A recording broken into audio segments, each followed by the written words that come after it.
வாங்க cook with சரசுக்கு போகலாமா? Like பண்ணுங்க, ஷேர் பண்ணுங்க, சப்ஸ்கிரைப் பண்ணுங்க ஃப்ரெண்ட்ஸ்.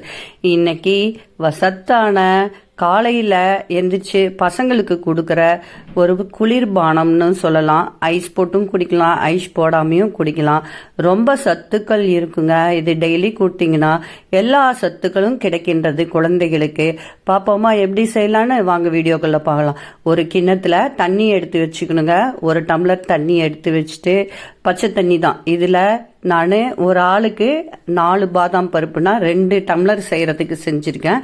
8 பாதாம் பருப்பு போட்டுக்கிட்டேன். பிஸ்தா 6 பிஸ்தா போட்டுக்கிட்டேன். இதில் புரோட்டீன் சத்துக்கள் இருக்கு, அயன் சத்து, விட்டமின் சத்துக்கள் இங்கே பாருங்களா. அதே போல் முந்திரி அது 5 போட்டுக்கிட்டேன்.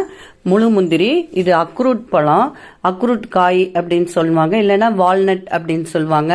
திராட்சை, கருப்பு திராட்சை, அத்திப்பழம் 3 போட்டுக்கிட்டாங்க. அது சின்ன சின்னதாக கட் பண்ணி வச்சுட்டு, இதுவும் சத்துக்கள். பேரிச்சம்பழம் அயன் சத்து கொடுக்கறது, இதுவும் போட்டிருக்கேன். புரோட்டீன், அயன், கார்போஹைட்ரேட், அப்புறம் இரும்பு சத்துக்கள், எல்லா சத்துக்களும், விட்டமின்ஸுங்க நிறைய இருக்கு. ABC எல்லாமே இதில் இருக்கு.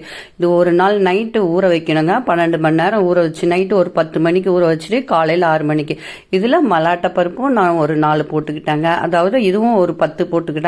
இது எல்லாம் ஒரு நாள் ஃபுல்லாக, அதாவது 12 மணி நேரம் ஊறுச்சுங்க. 12 மணிக்கு 10 மணிக்கு போட்டேன்.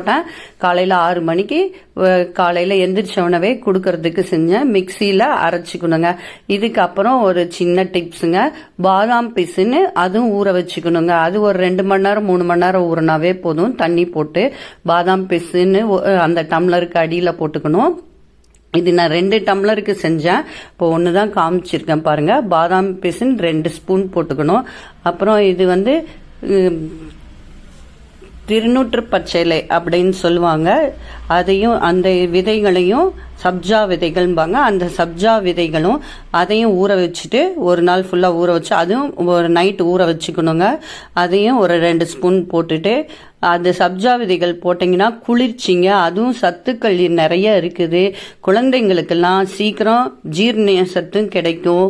நல்லா இந்த வெயிலுக்கு இது போல நைஸாக அரைச்சிக்கணுங்க. இந்த வெயில் காலத்துக்கு காலையில் எந்திரிச்சோடனே இந்த மாதிரி சத்தான பானங்கள் குடித்தோம் அப்படின்னா நல்லா சுறுசுறுப்பாக இருக்கும். இது ஒரு 7 மணிக்கு குடிச்சிட்டு 9 மணிக்கு லைட் டிஃபன் ஏதாவது சாப்பிட்டா சரியா இருக்குங்க. பால், இது வந்து காய்ச்சின பால் ஊற்றிக்கலாங்க, இல்லைன்னா ஃப்ரிட்ஜில் வச்சு ஜில்லுன்னு இருக்கிற பாலும் ஊற்றிக்கலாம்.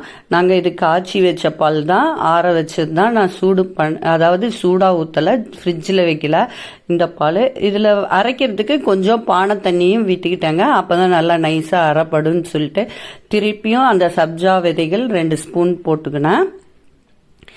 2 ஸ்பூன் போட்டு நல்லா மேலே போட்டுட்டு, அதுக்கப்புறம் அந்த பாதாம் பிசுனும் ஒரு 2 ஸ்பூன் போட்டேன். அதாவது அடியிலையும் போட்டுட்டு மேலையும் போட்டுட்டேன். பாருங்க, பாதாம் பிசுன் இதையும் ஊற வச்சிருந்தாங்க. இதுவும் குளிர்ச்சிங்க. அவ்வளோ நல்லா இருக்கும். ஜிகரதண்டா மாதிரியே இருக்கும். பாருங்க, திக்கான பாலே ஊற்றினா போதும் உங்களுக்கு. காலையில் எழுந்திரிச்சு பால் குடிப்பாங்க, காஃபி குடிக்கிறதுக்கு பதிவாக இந்த மாதிரி சத்தான பானங்கள் கொடுத்தோம்னா குழந்தைங்க அன்னைக்கு பூரா ஆக்டிவாக இருக்கும். இதெல்லாம் ஸ்வீட் பத்தலை அப்படின்னா கரும்பு சக்கரை போட்டுக்கலாங்க. நீங்கள் திராட்சை போட்டதே இருக்கு, பேரிச்சம்பழம் போட்ட அந்த ஸ்வீட்டே போதும். பத்தலை அப்படின்னா கரும்பு சக்கரை போட்டுக்கலாம், பனங்கள் கண்டு போட்டுக்கலாம், தேன் 2 ஸ்பூன் வீட்டுக்கலாம். உங்களோட விருப்பம் தாங்க. பாருங்க, இது மாதிரி சூப்பராக இருக்குங்க. ஸ்பூன் போட்டும் குடிக்கலாம், அப்படியே ஃப்ரிட்ஜில் வச்சும் குடிக்கலாம், அப்படியே டைரெக்டாகவும் குடிக்கலாங்க. இது எல்லாமே அரைச்சி வச்சு பச்சையாக இது பண்ணுறதுங்க. காய்ச்சினது இல்லை, பால் மட்டும் காய்ச்சினது.